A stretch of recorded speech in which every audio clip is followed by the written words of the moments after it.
Hey, what's up guys? We're going to do some driveway wrenching on the 335 today. I've got some sway bar links that need to get installed, and I also need to diagnose what I think is a bad wheel speed sensor.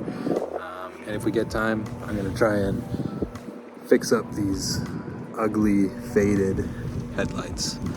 Let's jump right in. Okay, so the sway bar links are a relatively quick and easy job. You got a 16 mil nut here, and on the back you have a 17 mil that you need to hold with a wrench in order to back the nut off.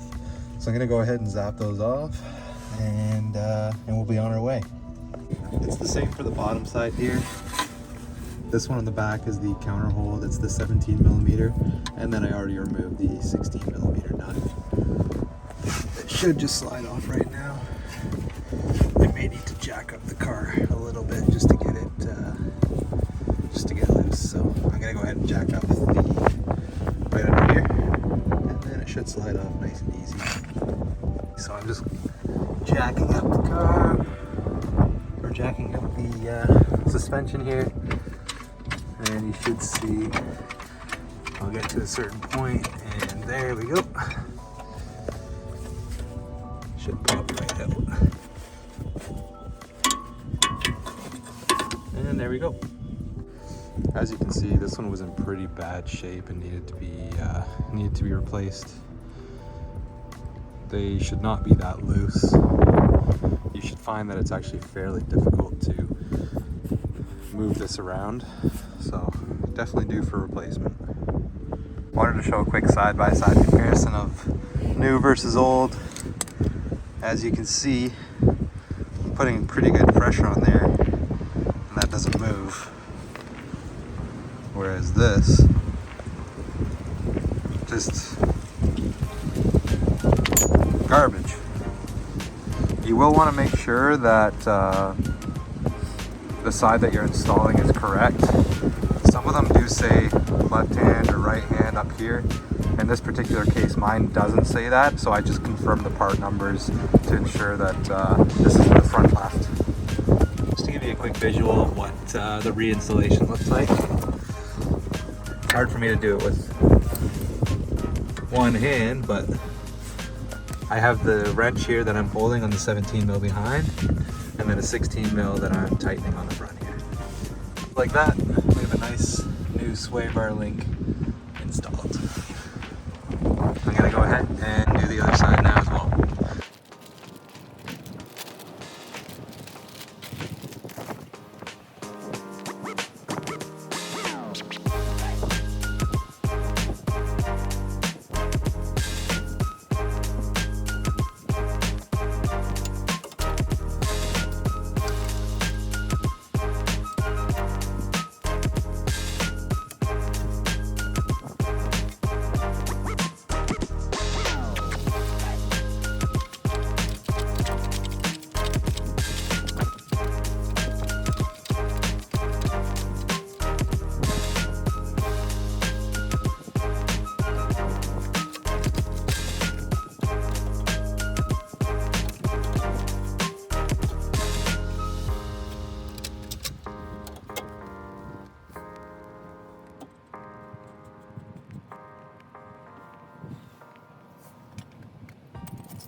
Alrighty guys, that's it.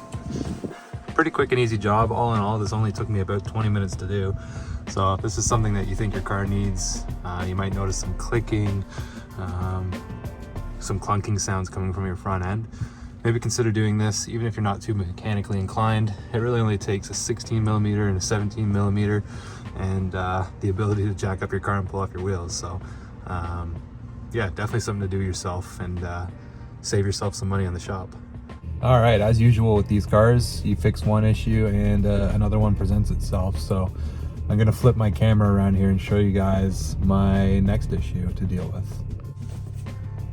As you can see, my 335 has the trifecta light.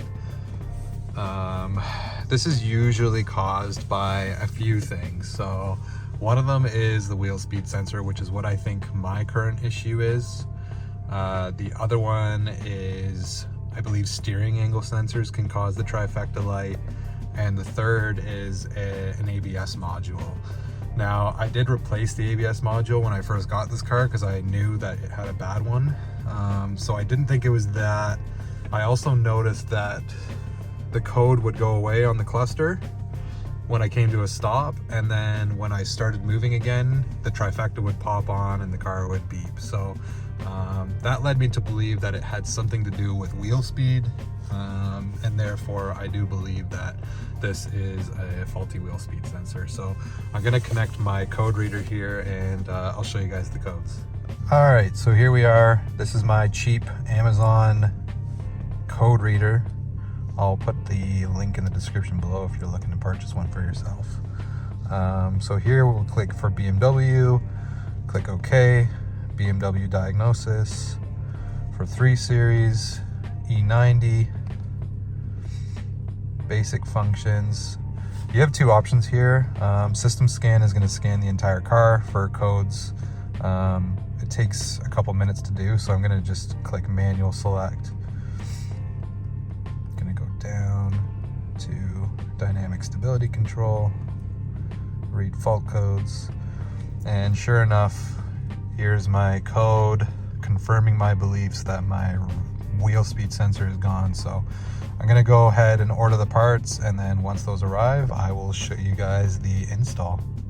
Before I do that, actually, I'm just gonna show you guys what happens if you don't have a code reader and are trying to diagnose the issue.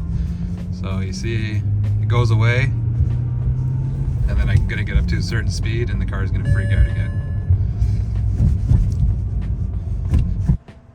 Okay, it's a few days later. I've got my brand new Bosch wheel speed sensor. In all my years of owning BMWs, I've never actually had to replace a wheel speed sensor, so this is a first for me. As far as I'm aware, to pull off the wheel liner, you're gonna need a 10mm socket, an 8mm socket, and then to get the wheel speed sensor off, we're gonna need a hex 5 socket as well. If you don't know what that looks like, one of these right here. So let's jump right in. Now, before I get started, I just want to show you guys the location of the wheel speed sensor. It's right here facing the rear of the car. That's a pretty crusty looking bolt, so I'm gonna have a good time trying to get that out. I'm gonna spray some PB Blaster on it and see if we can loosen it up. Okay, thankfully, sorry, give me 1 second here, trying to show you guys what. Thankfully, I got the bolt to move. Now, I hit it with some PB Blaster, and I made sure to hammer the socket into the nut, or to the bolt I mean, so that it came out nice and easy. If the camera will focus. It's rusty, and if you live where I do in Canada and your car's been exposed to salt, then I would definitely recommend doing it that way. But thankfully it wasn't too hard. Okay, so the next step is to actually pry this out. So this sits in here like this. Now what I did is I took an extension and I tapped it right here so that it slid down slightly and rotated. Then I got a flathead screwdriver, was able to get it in between here. Sorry, I'm trying to focus, it's tight. Got a flathead screwdriver in here, and then I was able to pry it up and get the wheel speed sensor out. Next step is going to be, it goes all along here, and don't mind the crustiness, I know. It's a rusty Canadian 335. This gets routed up through here and behind there, and then we will be disconnecting it right in behind the fender liner here. And just a quick old and new side-by-side comparison. Now, I've seen some people pull the entire fender liner down, and yeah, that's probably the proper way to do it. But if you're lazy like me and you don't really care about pulling back your fender liner a little bit, all you really need to do is pull off the 8mm in the back corner here, 2 8mm right here, and then the 10mm that holds this in, and then you can pull it up and access your wheel speed sensor connection. I'm gonna go ahead and do everything that I just did in the reverse, and then we'll go and see if it's cleared my code. All right, we're all back together. I will say, if you're doing this job, be careful of these clips right here. They do have a tendency to break, especially at the bottom, so just be gentle. They are old and brittle plastics. All right, now before I manually reset the code, I actually want to see if the car will clear itself. I have a feeling that it might. Okay, so it's still showing. I'm gonna pull the car out of the driveway, start driving, and see if it clears up itself. Okay, let's see what happens here.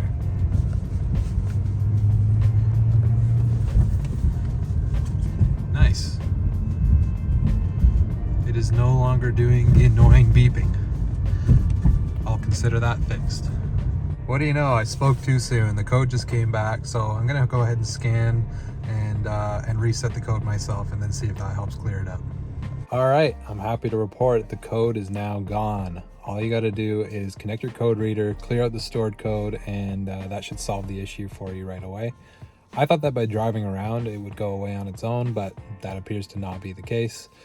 I'm gonna end it off here. Hopefully this video helped you out. I wanted to get to the headlight restoration, but I think I'm gonna save it for the next video, and we'll get a good before and after of the crustiness, and hopefully the little 3M kit that I bought works out well. So stay tuned for that. Thanks for watching, and we'll see you on the next video.